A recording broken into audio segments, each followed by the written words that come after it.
When Anna Reeves turned off the narrow country road, her old SUV groaned as if sharing her exhaustion. She had driven for 6 hours through endless stretches of farmland, following a faded listing she found online. Stonefield Manor, 1970s architecture, needs renovation. The photos had looked strange, almost dreamlike, with vines curling across windows and a roofline like a forgotten castle. But something about it spoke to her. Maybe it was because she needed a new beginning, or maybe she was just tired of running from her past. Anna was 35, recently divorced and tired of city life that had drained her savings and her heart. She worked remotely as a freelance designer, and all she wanted was peace, a quiet place where her phone wouldn't ring with bad memories. When she saw the old mansion in the listing, she had laughed at first. It looked too big, too broken, too lonely, yet she couldn't stop thinking about it. It reminded her of something lost and waiting. As she reached the top of the hill, she saw it in full. The mansion stood like a stone giant against the gray sky. 2 towers framed its roof, and ivy crawled up its walls like fingers trying to reclaim it. The front gate leaned to one side, half buried in weeds, with a rusted sign that still read Stonefield. The driveway was cracked, scattered with dry leaves and forgotten branches. But through all the decay, the building had dignity. It wasn't just a ruin, it was a memory refusing to fade. Anna stepped out, the wind brushing her hair. She looked around. No sound except distant crows and the crunch of gravel under her boots. There was peace here, strange but deep. The air smelled of rain and earth. She smiled faintly. "It's perfect," she whispered, though she didn't know why. At the local cafe, everyone seemed to know about the mansion. When she told them she was considering buying it, conversation stopped for a moment. "You're talking about the old Reeves place?" asked the waitress, raising a brow.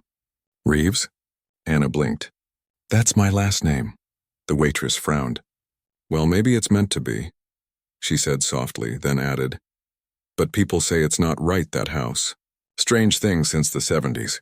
Folks who tried fixing it left without finishing. Some said they heard voices, some just stopped showing up." Anna smiled, thinking it was just old town talk. Every small place had its ghost stories. "I've lived in worse apartments," she joked. But a few of the older men didn't laugh. One of them, gray-haired with shaky hands, leaned closer and said, "No one dares go near the east wing. Doors slam at night, and there's a locked room that nobody's ever opened. You can hear it hum like a machine running inside the walls." That night she thought about his words but dismissed them. Superstitions didn't scare her. Silence did.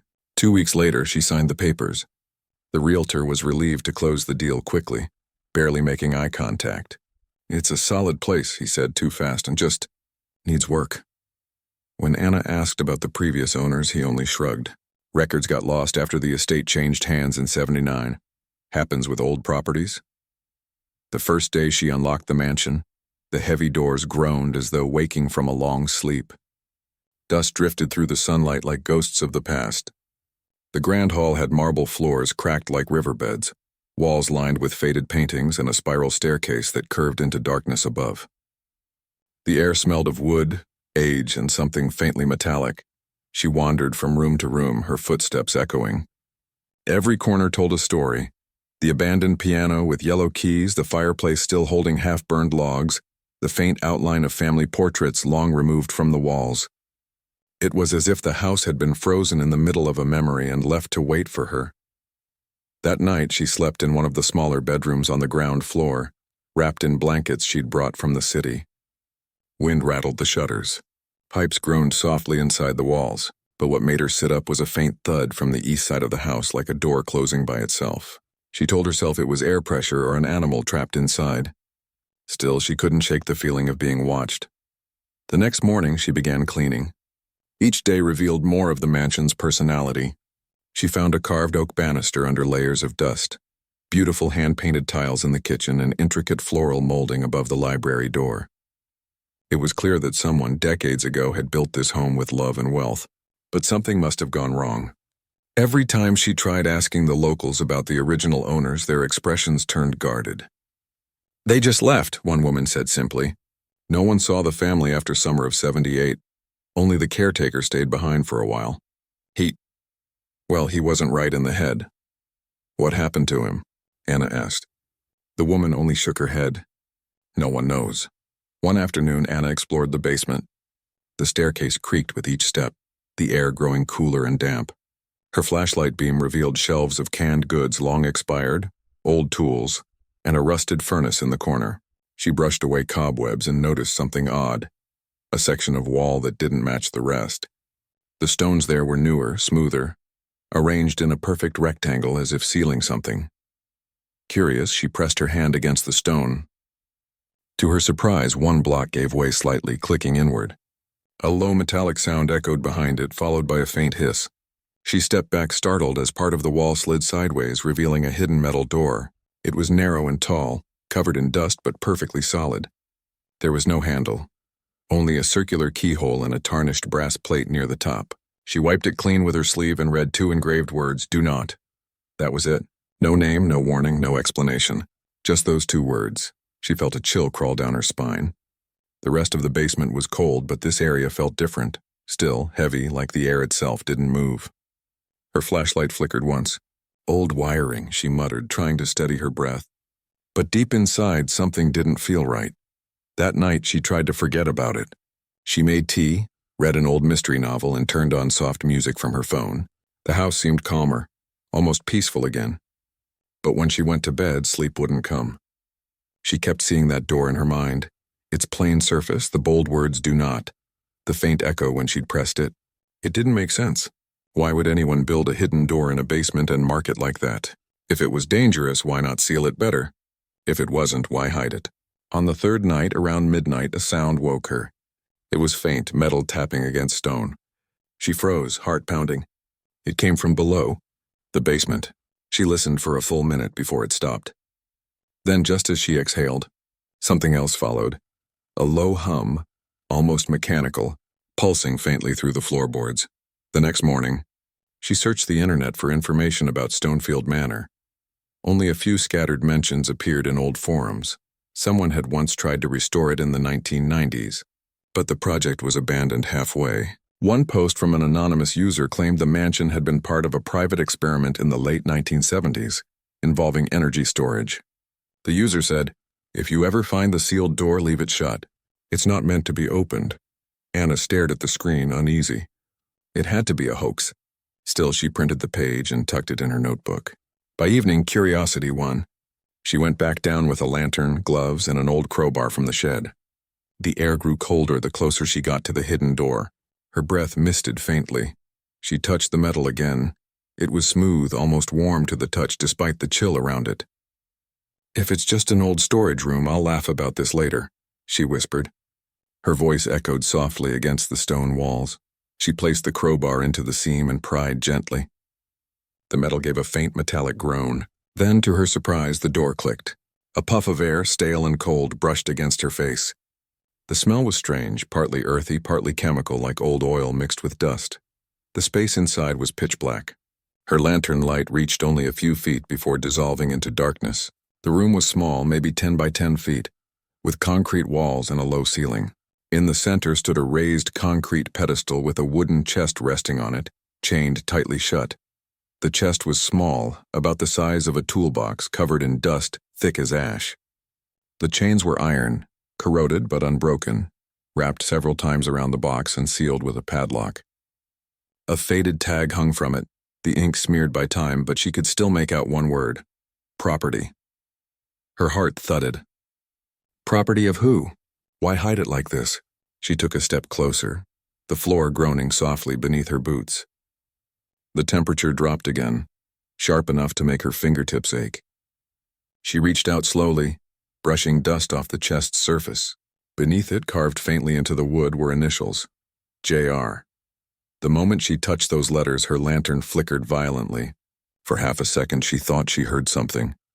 A faint voice, or maybe a whisper that wasn't hers. She jerked back, breathing hard, staring into the dark. Silence.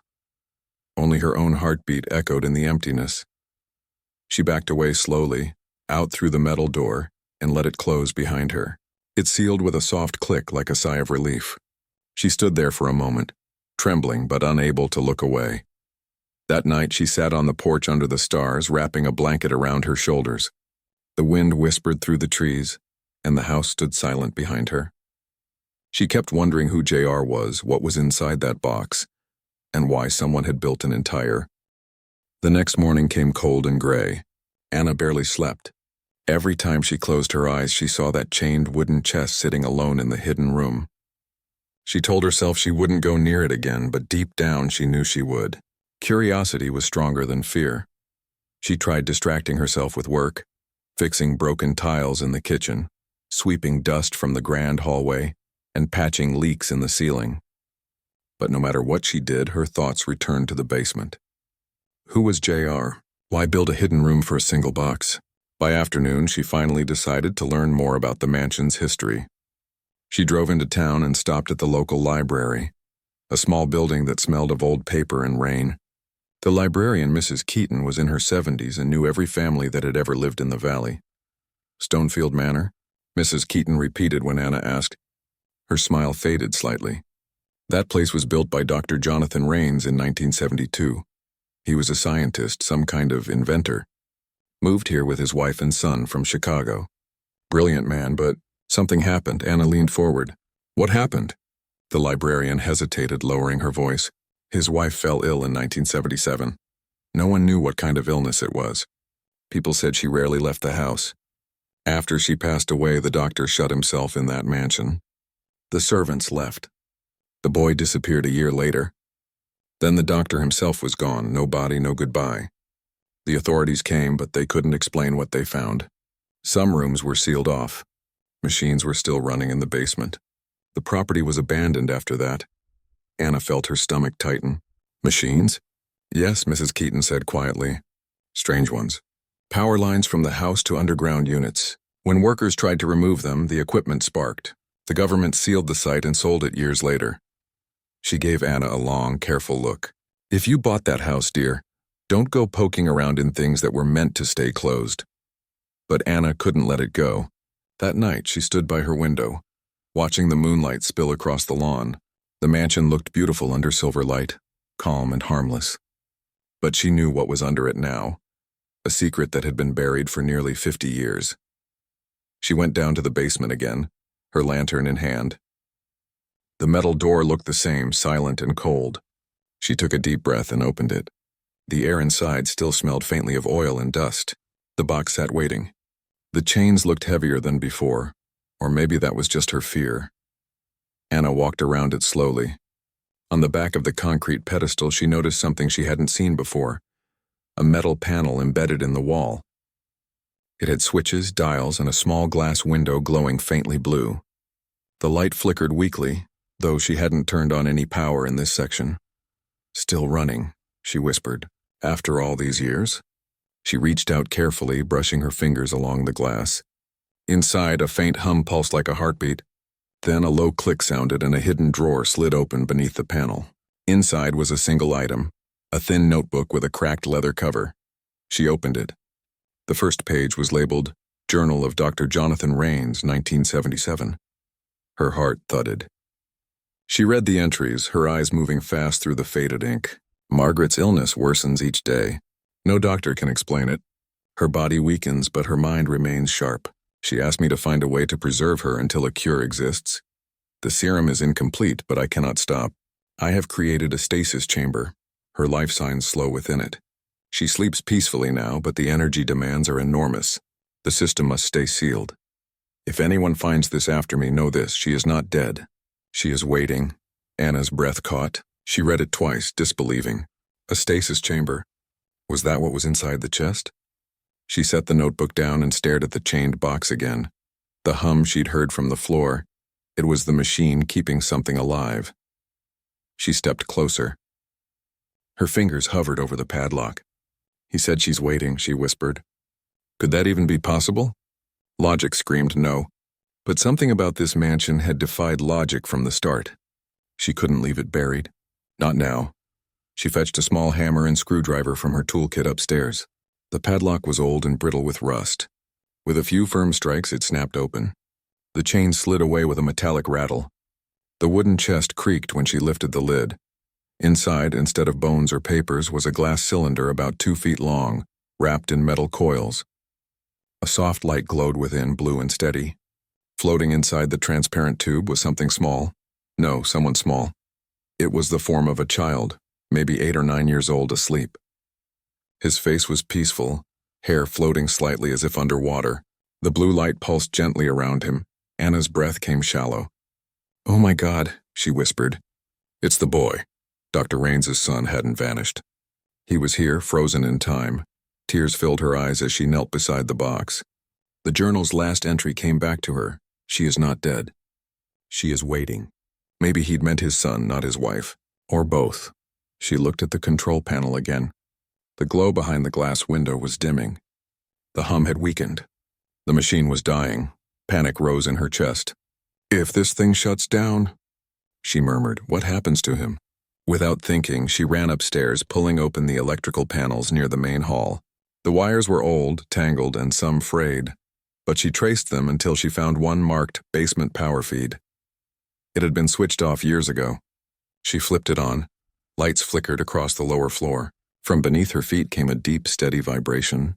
The mansion seemed to awaken. When she hurried back down, the metal panel glowed brighter, humming smoothly now. The cylinder's light stabilized, shining soft blue again. She pressed her hand against the glass gently. The boy's fingers twitched. She gasped. "He's alive." Hours passed like minutes. She sat beside the open chest, unable to leave. She imagined what it must have been like. Dr. Raines, desperate to save his family, building a machine no one else understood. Maybe he'd succeeded but never returned to wake his son. By dawn, the boy's eyes fluttered open. Anna froze. His gaze shifted slowly, confused, then focused on her. He looked frightened but curious. She spoke softly, like she might to a child waking from a long sleep. "Hey, it's okay. You're safe. You've been asleep a long time." His lips parted, voice small and rough. "Where's my father?" Her heart clenched. She didn't know how to answer. "He's not here," she said gently. "You've been sleeping for many years. I found you." He blinked slowly as if trying to understand. "The lights went out," he whispered. "Father said he would fix it, then." It was dark. Anna smiled sadly, brushing tears from her eyes. "He tried, sweetheart." He really did. The boy's name, she learned from the journal's final pages, was James. He had been placed in cryonic rest after falling ill like his mother. Dr. Raines had tested the chamber on him first, believing he could reverse the sickness once he perfected the serum, but the record stopped there. Over the next hours, Anna wrapped James in a blanket, gave him warm soup, and helped him adjust to the light. He was quiet, polite, and observant, strangely calm for someone who'd lost decades. Every now and then he'd look toward the walls as if listening for a sound she couldn't hear. By afternoon, a loud crack echoed from the basement. The lights flickered. She rushed down and saw the metal door vibrating slightly. The machine was overheating. She turned off the power immediately. When she looked back at James, he was pale. "It's calling," he said softly. "Mother's still waiting." Anna froze. "What do you mean?" He pointed toward the far wall of the hidden chamber. "Father said her chamber was deeper. He said I'd see her when he came back." She didn't want to believe it, but she couldn't ignore him. Together they searched. Behind a shelf of old pipes, Anna found a panel similar to the first. Same bolts, same dust. With James's help, she pried it open. A narrow tunnel stretched beyond, sloping downward. The air grew colder as they walked. The tunnel ended in a small room with another glass cylinder, larger this time. Inside lay a woman, her skin pale but smooth, her hair floating like silver silk. Margaret Raines. Her hands were folded across her chest and a faint light glowed within the chamber. James pressed his hand to the glass. "Mother," he whispered. Anna's throat tightened. The sight was both beautiful and haunting. She stepped closer, examining the machinery. It was more advanced than anything she'd ever seen. Clean lines, complex wiring, and an old generator humming softly beside it.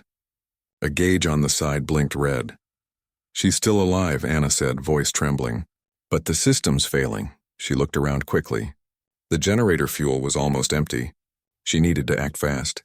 She ran upstairs, found a can of fuel from the old garage, and filled the tank. The hum steadied. The red light turned green. For a long moment, silence filled the air. Then the woman's eyes fluttered open. James cried out, his small hands pressed against the glass. Anna watched, tears streaming down her cheeks. The impossible had happened. The past had returned, breathing softly before her eyes. Margaret's lips moved weakly. Anna leaned closer, hearing the faintest whisper. Jonathan? James shook his head. It's me, Mother. It's James. The woman smiled faintly, then looked at Anna. Thank you, she whispered. Her eyes slowly closed again. Not in death, but in calm sleep. The monitor steadied. She was stable now. Anna sat beside the chamber for hours, holding James's hand. The mansion, once silent and cold,